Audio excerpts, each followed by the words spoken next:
Bonjour à tous, bonjour à toutes et bienvenue dans une nouvelle vidéo, traduction de conférence de presse cette fois après match. Le Real Madrid a gagné hier soir 1-0 face à Retafe à la maison, une victoire qui va donner de la confiance, du moral pour la rencontre de mercredi en Ligue des Champions. On a eu une petite frayeur avec Camavinga qui est sorti entre guillemets sur blessure et qui s'est mis une poche de glace au niveau du genou, mais je vous le dis déjà, normalement ce n'est rien de grave et il sera disponible, en tout cas c'est ce qu'a dit Carlo Ancelotti. Je vous laisse avec la traduction et désolé si j'ai pas pu sortir la vidéo un peu plus rapidement, mais c'est comme ça, c'est la vie. Allez, let's go!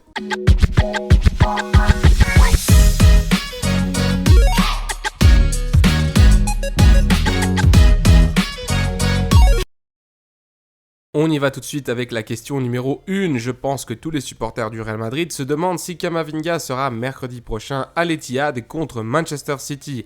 Carlo répond oui, non, il s'est un peu tordu le genou, juste un coup, rien de plus.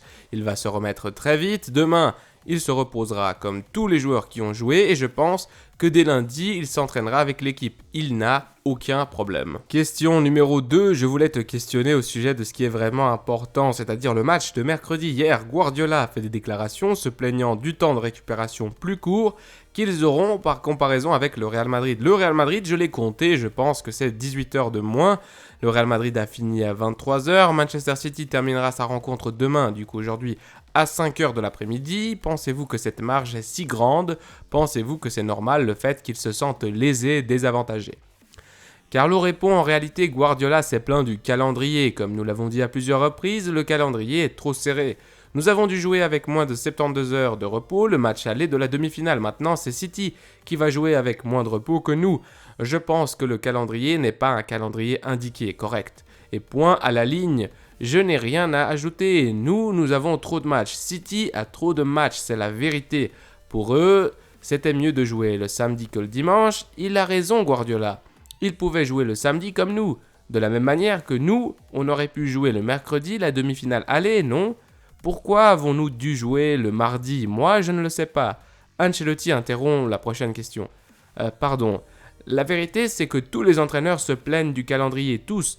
Il n'y en a pas un seul qui ne se plaigne pas. Je crois que quelqu'un doit faire quelque chose dans le futur. Question numéro 3. Désolé d'insister sur Camavinga, mais le contact est au niveau du pied et il semble que la gêne occasionnée, c'est quand il tourne le genou. Je ne sais pas si vous pouvez nous confirmer que c'est seulement un coup et qu'il n'a pas une petite torsion du genou. Carlo répond, le genou c'est un petit peu tordu, mais le genou est stable. Maintenant, son genou le gêne un peu, oui, mais le plus important c'est la stabilité. C'est stable à 100%, donc en ce moment, la partie intérieure du genou le gêne un peu, mais ce n'est rien.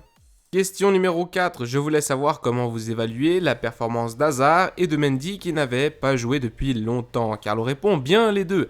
Évidemment, il leur manque un peu de rythme de jeu, c'était prévu que Mendy joue 45 minutes pour revenir après une blessure si importante.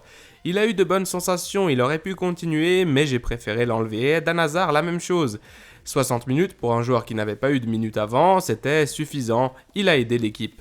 Question numéro 5, c'est arrivé avec Vinicius le jour d'Almeria, il avait aussi reçu un coup au genou, aujourd'hui c'est arrivé avec Camavinga. Je ne sais pas si vous pensez, comme on dit ici en Espagne, que vous jouez avec le feu en exposant plusieurs joueurs titulaires, en leur laissant jouer les minutes poubelles, en gros des minutes qui servent plus à rien durant la rencontre. Carlo qui répond, non, jouer avec le feu, on joue toujours avec le feu dans ce travail, si je mets... Il n'y a pas... Que puis-je faire? J'ai mis sur le terrain un effectif compétitif pour que personne ne puisse se plaindre que l'on donne des avantages aux équipes qui luttent pour ne pas descendre. J'ai essayé de mettre une équipe compétitive et fraîche. Ceux qui étaient fatigués, comme Karim, Alaba, Rodrigo, n'ont pas joué. Je pense qu'on arrivera à la demi-finale de mercredi avec tout l'effectif disponible et cela est un bon signal. Question numéro 6, une courte question. En tenant compte de ce que vous dites sur Camavinga, qu'il sera prêt pour mercredi, êtes-vous au clair concernant le 11 pour mercredi ou avez-vous encore quelques doutes dans la tête? Carlo répond, aucun doute, explosion de rire. Tout est clair. Aujourd'hui tout est clair, demain on verra. Question numéro 7, vous venez de parler du calendrier et des exigences qu'ont tous les clubs. Celui qui a la plus grande exigence, c'est le Real Madrid. Si le Real atteint la finale de la Ligue des Champions, il aura joué tous les matchs qu'une équipe peut jouer sur une saison. Néanmoins, Camavinga, enfin, s'il n'a rien comme il semble, vous arriveriez à la partie la plus décisive de la saison sans aucune blessure. Je voulais que vous nous parliez un peu du rôle de Pintus et de toute l'équipe qui l'entoure pour arriver dans cet état de forme-là. Carlo répond, nous avons une équipe médicale, une équipe de préparateurs physiques de très haut niveau, tous contribuent à ce moment de la saison. Je pense qu'il faut souligner que nous avons également des joueurs très sérieux et professionnels, donc nous avons eu des problèmes que nous avons résolus assez bien grâce à un excellent travail de l'ensemble du groupe, pas seulement de l'entraîneur, mais aussi les préparateurs, les physios qui travaillent beaucoup avec les joueurs, alors c'est une grande organisation de très haut niveau. Question numéro 8, que dites-vous à José Bordalas à la fin du match? C'est l'entraîneur de Retafe. Lui, il est muet et vous parliez pendant plusieurs secondes. Carlo répond, je lui ai souhaité bonne chance pour la fin de la saison, ils ont un défi très important à relever, je lui ai évidemment souhaité le meilleur. Question numéro 9 et avant-dernière question, avant ce match, vous avez dit que vous aviez des doutes concernant les défenseurs centraux pour le match de mercredi. Avec Rudiger, Alaba et Militao, vous disiez aussi que c'était bien d'avoir ces doutes-là. Maintenant que vous avez vu le match et la performance de Militao aujourd'hui contre Retafe, avez-vous toujours ces doutes-là ou sont-ils partis?